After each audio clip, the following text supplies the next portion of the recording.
नमस्कार साथियों। कैसे हैं आप सभी लोग। उम्मीद है सब लोग अच्छे होंगे, मस्त होंगे और तंदुरुस्त होंगे। मैं मिथुन कुमार साथियों आपका स्वागत करता हूं एग्जामपुर के इस प्लेटफॉर्म पर। साथियों, जैसे आपको पता है आपका यूपी होमगार्ड का जो एग्जाम आने वाला है उसके लिए आपको यूपी स्पेशल पढ़ना बड़ा इंपॉर्टेंट है। उसको और बाकी अन्य एग्जामों को ध्यान में रखते हुए साथियों मैं आप लोगों के लिए लेकर आ रहा हूं जो आप लोग पिछले 4 और 5 वीडियो देख चुके हैं, उत्तर प्रदेश का जिला दर्शन। साथियों, हम प्रत्येक जिले को बहुत अच्छी तरीके से पढ़ रहे हैं, उसकी बाउंड्री से रिलेटेड चीज़ें पढ़ रहे हैं। हम सारी चीज़ें जितनी भी उस जिले से रिलेटेड आपसे एग्जाम में पूछी जाने वाले सवाल हैं या आपको उस जिले से जानकारी जितनी भी मिल सकती है वो इस एक ही मात्र 10 से 12 मिनट की वीडियो में आप लोगों के पास पहुंचने वाली है। तो साथियों, इस वीडियो को अंत तक जरूर देखिएगा क्योंकि बहुत सारी चीज़ें हमने लास्ट में भी लिखी हैं। कहीं ऐसा ना हो कि आप लोग शुरू में देखकर निकल जाएं और जो इंपॉर्टेंट आपके एग्जाम में आने वाले सवाल हैं या इंपॉर्टेंट जो आपके जो कुछ पॉइंट्स हैं वो आपके छूट जाएं। तो साथियों स्टार्ट करते हैं हम लोग। आपको पता है हम लोग पढ़ रहे हैं अभी तक लखनऊ मंडल को हम लोग पढ़ रहे हैं साथियों। और लखनऊ मंडल में मैंने जैसे पहले बताया था कि 6 आपने जिले पढ़ने हैं, जिसमें से 5 हम ऑलरेडी पढ़ चुके हैं। आप लोग हमारी प्लेलिस्ट में जाकर हमारी वीडियो वाले सेक्शन में जाकर उनको देख सकते हैं। और साथियों आज जो है आज लखनऊ मंडल का अंतिम जो जिला है साथियों उसको स्टार्ट करते हैं। उसका नाम साथियों क्या रहने वाला है? उसका नाम रहने वाला है साथियों उन्नाव। हम उस क्या पढ़ने वाले हैं साथियों? आज हम उन्नाव को देखने वाले हैं कि उन्नाव क्या स्थिति रखता है। साथियों क्या रखने वाले हैं? उन्नाव को हम लोग पढ़ने वाले हैं साथियों, है ना। चलिए हम लोग सबसे पहले देख लेते हैं कि उत्तर प्रदेश में उन्नाव की स्थिति क्या है। मैंने मैप के द्वारा आपको समझाने की कोशिश भी की है। तो साथियों जैसे ही आप जाएंगे तो ये देखिए बिल्कुल दिल में, बिल्कुल बीच में, उत्तर प्रदेश के बिल्कुल बीचों बीच में आपको देखने को मिलेगा ये उन्नाव, जो आपका रायबरेली, लखनऊ, हरदोई, कन्नौज, कानपुर देहात और कानपुर नगर के आसपास में साथियों पड़ता है। देखिए चलते हैं और जानते हैं कैसे उन्नाव को हम लोग आगे पढ़ के चलते हैं। देखिए आपसे सवाल जो पूछा जाता है कि उन्नाव बताइए कितने जिलों से सीमा साझा करता है, कितने डिस्ट्रिक्ट से सीमा साझा करता है। तो साथियों जब आप उत्तर पूर्व की तरफ जाएंगे तो आप पाएंगे वहां पर लखनऊ से सीमा साझा करता है साथियों। जब आप लोग किधर की तरफ आएंगे, उत्तर दक्षिण की तरफ आएंगे, पूर्व दक्षिण की तरफ, दक्षिण पूर्व की तरफ आएंगे साथियों, दक्षिण पूर्व में आपको नंबर 2 पर मिलेगा रायबरेली। फिर साथियों फतेहपुर आता है। अगर आप दक्षिण पश्चिम की तरफ आएंगे साथियों तो आपको देखने को मिलेगा यहाँ पर बहुत ही जो इंपॉर्टेंट एक जिला है फतेहपुर, जहाँ पर किला भी देखने को मिलता है। अगली वाली वीडियो में हम लोग पढ़ेंगे फतेहपुर को भी साथियों। जब हम बात करते हैं पश्चिम की तरफ आने की, थोड़ा पश्चिम की तरफ आते हैं तो चौथे नंबर पर साथियों हम लोग पढ़ते हैं क्या? हम लोग पढ़ते हैं कानपुर नगर को साथियों। ये सवाल आपसे ऐसे पूछे जाते हैं, इसकी स्थिति से रिलेटेड सवाल पूछे जाते हैं। और साथियों जब हम लोग जाते हैं कहाँ, उत्तर पश्चिम की तरफ, तो आपको देखने को मिलेगा 5वां जिला हरदोई। कहने का तात्पर्य क्या है साथियों? 5 जिले जो हैं उन्नाव के साथ 5 जिले सीमा साझा करते हैं। तो सवाल आपसे पूछेगा या जैसे भी स्टेटमेंट बना के पूछेगा, आप लोग एक बार इसको अपनी नजरों में भर लेंगे, अच्छे से ध्यान रखेंगे, है ना। देखिए पता ही है लखनऊ मंडल पढ़ रहे हैं, 6 जिले हैं, क्लास नंबर भी 6 ही है साथियों। और ये जो सीरीज है साथियों यूपी की जिला दर्शन सीरीज है ना। आगे चलते हैं और जानते हैं उन्नाव के बारे में कुछ और महत्वपूर्ण तथ्य जो आपके लिए बड़े इंपॉर्टेंट रहने वाले हैं साथियों। ये पूरी की पूरी क्लास साथियों डेडिकेटेड है जिला दर्शन से रिलेटेड और आपको ये बताने के लिए कि बच्चों पढ़ लीजिए, जिले को ऐसे पढ़ते हैं और जिले में जो जो चीज़ें इंपॉर्टेंट हो सकती हैं वो आपके लिए देखी जाती हैं। तो साथियों सबसे पहले इसकी भौतिक परिदृश्य देखते हैं। भौतिक स्थिति क्या है? तो आप देखेंगे गंगा और सई नदी के मध्य स्थित ये आपका उन्नाव जिला है। कहने का मतलब है गंगा एक तरफ से जाती है और एक तरफ से सई नदी आती है साथियों। इन दोनों के मध्य में जो बनता है उसका नाम है उन्नाव। साथ में पूछा जाएगा साथियों, है ना, कि गंगा नदी के तट पर है या सई नदी के तट पर है। तटों पर नहीं है, ये दोनों के मध्य में बसा हुआ एक आपका बहुत ही प्यारा जो जिला है उन्नाव, उसका नाम है साथियों। बात करते हैं थोड़े प्राचीन काल में जाके देखते हैं कि प्राचीन काल में कोसल महाजनपद का ये भाग था साथियों। आपको पता है उत्तर प्रदेश में 16 महाजनपदों में से साथियों उत्तर प्रदेश में 8 महाजनपद उपस्थित थी। 8 महाजनपद उत्तर प्रदेश में ही पाई जाती हैं। उनमें से साथियों कोसल महाजनपद जो है उसका आपका भाग होता है जो जिसका नाम है साथियों प्यारा उन्नाव। आप में से बहुत सारे लोग उन्नाव में होंगे और शायद ये सारा इतिहास आप लोगों को बहुत अच्छा लग रहा होगा। लेकिन साथियों जो भी ऐसा मेरा साथी होगा, मेरा भाई होगा, मेरा जो स्टूडेंट्स होगा साथियों, जिन लोगों ने उन्नाव को नहीं जाना होगा वो भी जान लीजिएगा। तो साथियों कोसल महाजनपद का एक पार्ट होता है और आपको पता है साथियों हर एक जिले का, मैंने आपको बताया है कि हर एक जिले का एक जिला मुख्यालय होता है, जिसका उन्नाव का जिला मुख्यालय उन्नाव में ही पड़ता है। साथियों क्षेत्रफल के मामले में चलते हैं और देखते हैं जो उन्नाव है उत्तर प्रदेश में क्षेत्रफल के हिसाब से कौन सा स्थान रखता है और कितना क्षेत्रफल इसका है। तो साथियों आपको जानकर हर्ष होगा, 4558 वर्ग किलोमीटर के आसपास क्षेत्रफल में फैला ये प्यारा आपका उन्नाव जिला है। इसको आप लोग अच्छे से देखेंगे। और राज्य में स्थिति देखें तो साथियों, राज्य में इसकी स्थिति है, क्षेत्रफल के मामले में 8वां राज्य है, जो सबसे बड़ा राज्य क्रम के नंबर में 8वां सबसे बड़ा राज्य पड़ता है, इस जनपद पड़ता है। ठीक है साथियों।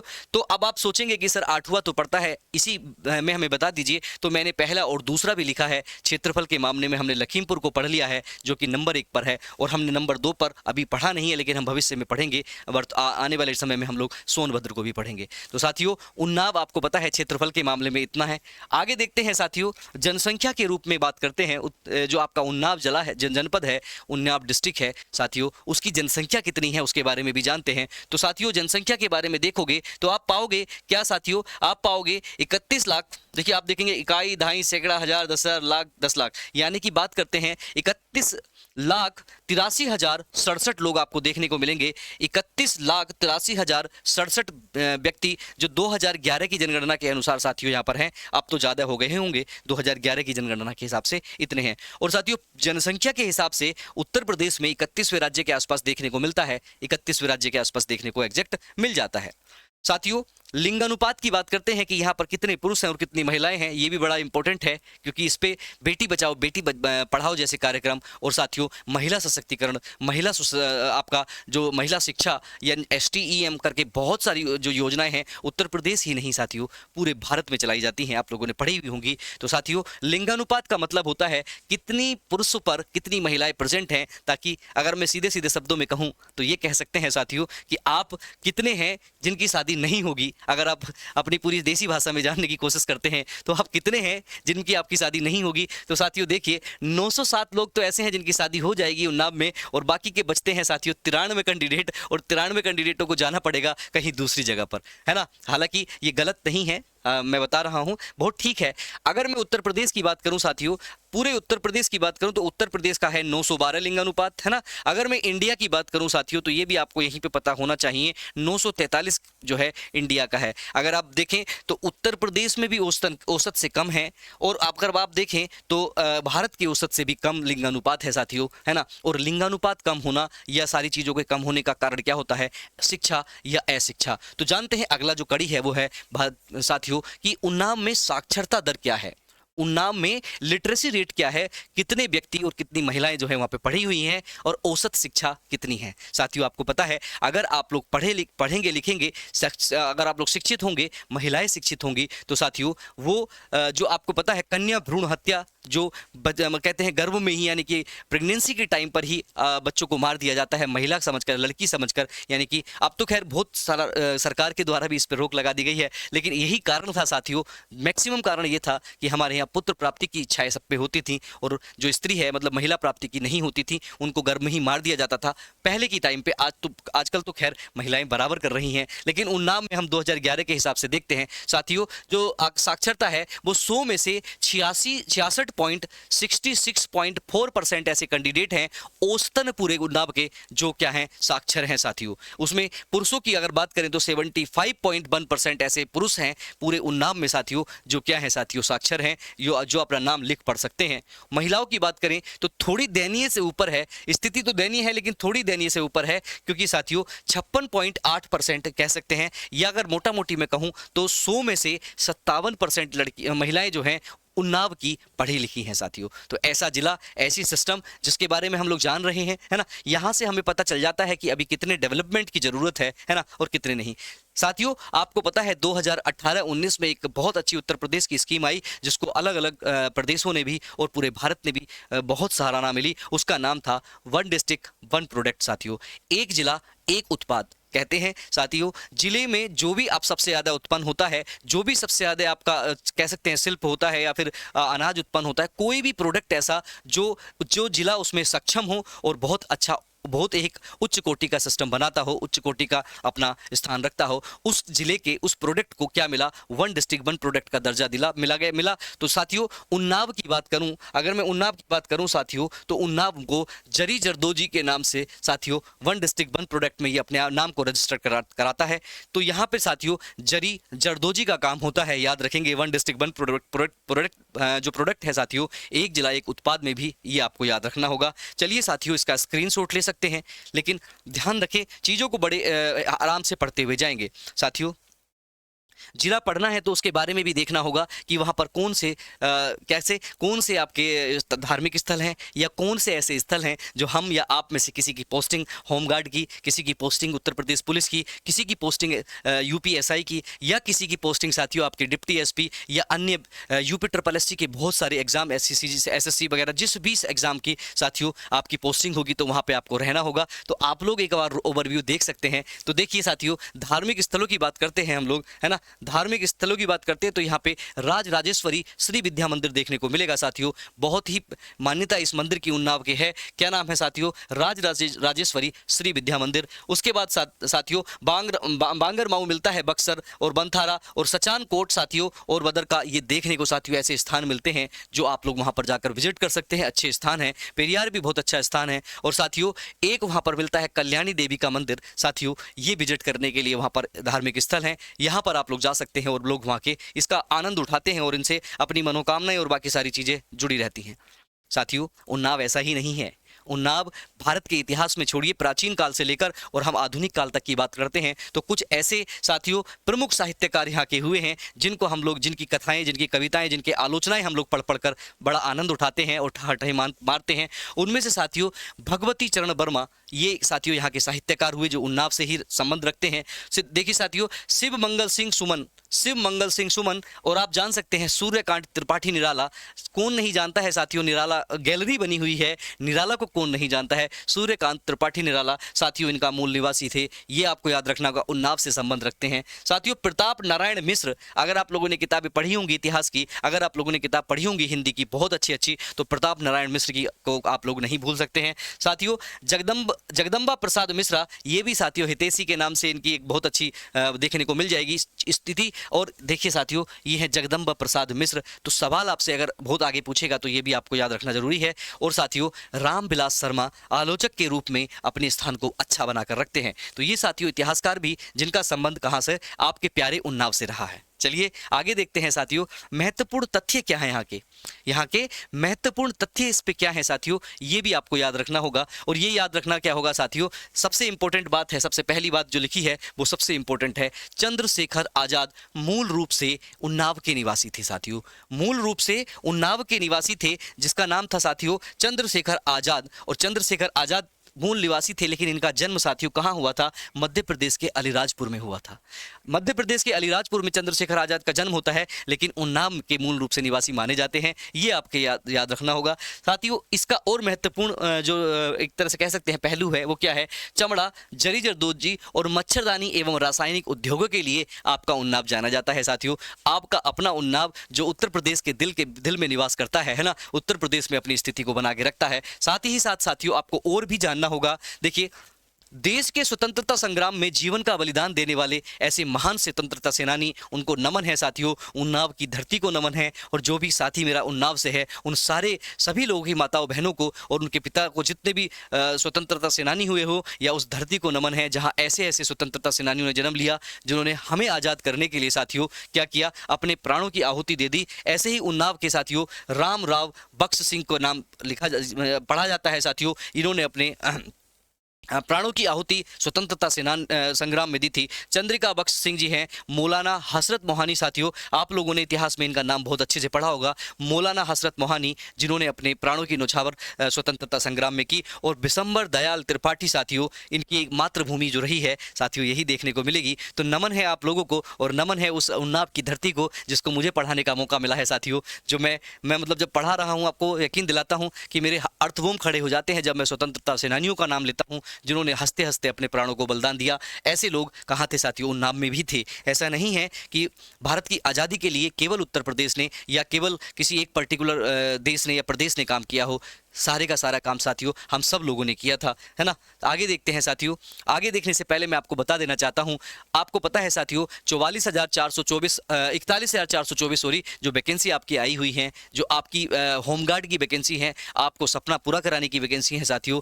आप अगर देखिए साथियों वन शॉट सॉल्यूशन चाहते हैं, अगर आप चाहते हैं कि सर हमको इधर उधर ना भटकना पड़े, हमको किताबें इधर से ना देखनी पड़े, हमको कोई PDF अलग से ना निकलवानी पड़े, हमको कोई टेस्ट अलग से ना निकलवाना पड़े, संपूर्ण सॉल्यूशन हमको मिल जाए सर तो आप बता दीजिए। तो साथियों आप बिल्कुल सही स्थान पर हैं। एग्जामपुर आपके लिए लेकर आया है साथियों बहुत ही उम्दा कोर्स, जिसकी फीस भी मात्र आपकी जेब के अंदर रखी है, जिसका फीस है साथियों 99 रुपए, मात्र 99 रुपए।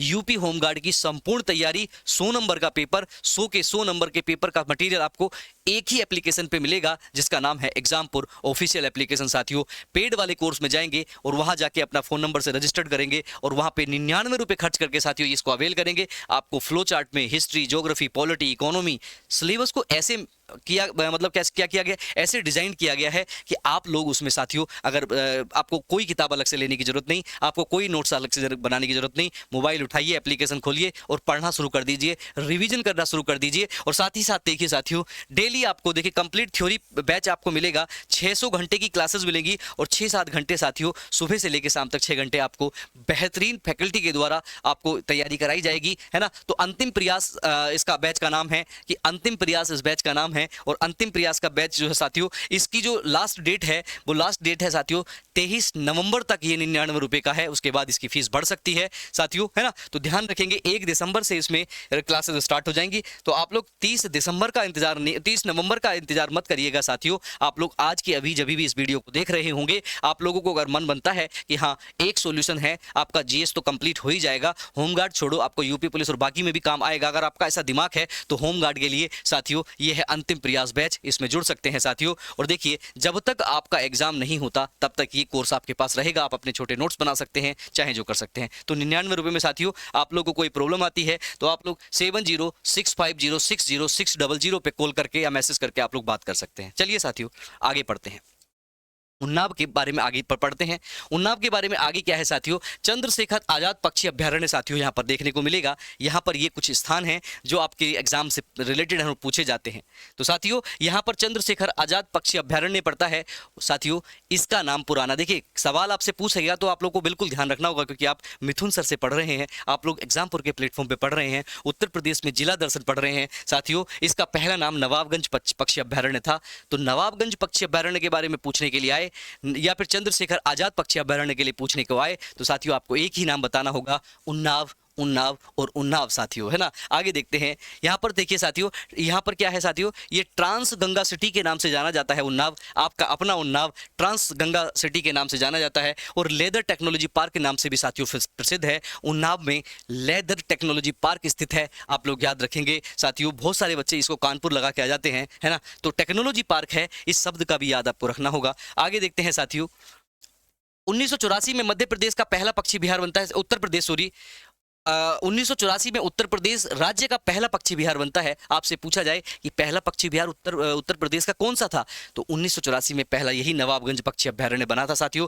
पक्षी विहार बना था। और साथियों अब ये पक्षी अभ्यारण्य भी है और तो और साथियों अब ये रामसर साइट भी है, बेटलैंड का जो साइट भी है, यानी कि आर्द्र भूमि स्थल भी आपको देखने को मिलेगा। यानी कि उन्नाव आपका एक आर्द्र भूमि स्थल भी लेकर रहता है, रामसर साइट भी लेकर रखता है, पक्षी विहार भी लेकर रखता है और पक्षी अभ्यारण्य भी लेकर रखता है। तो साथियों ये आपका उन्नाव है। आगे चलते हैं और जानते हैं कुछ छोटी छोटी बातें, है ना। और भी बात जो है अंतिम में, राजपूत गोदो सिंह चौहान ने 12वीं शताब्दी में उन्नाव की साथियों स्थापना की थी, है ना। शताब्दी में किसकी स्थापना की थी, उन्नाव की साथियों स्थापना आपको मिलेगी देखने को, उन्नाव की स्थापना आपको देखने को मिलेगी, है ना। उसके बाद साथियों तहसीलों की संख्या की बात करें आपके अपने उन्नाव में तो 6 हैं और विकास खंडों की बात करें साथियों तो आपको देखने को मिलेंगे 16 हैं। और साथियों यहाँ की जो प्रमुख झीलें हैं, 2 झील आपको देखने को मिलेगी, एक तो नवाबगंज झील है, दूसरी कुद्रा समुद्र झील है। 2 झीलें भी आपको देखने को मिलेंगी जो प्राकृतिक सौंदर्यता को उन्नाव के ओर बढ़ाती हैं। चलिए साथियों आगे चलते हैं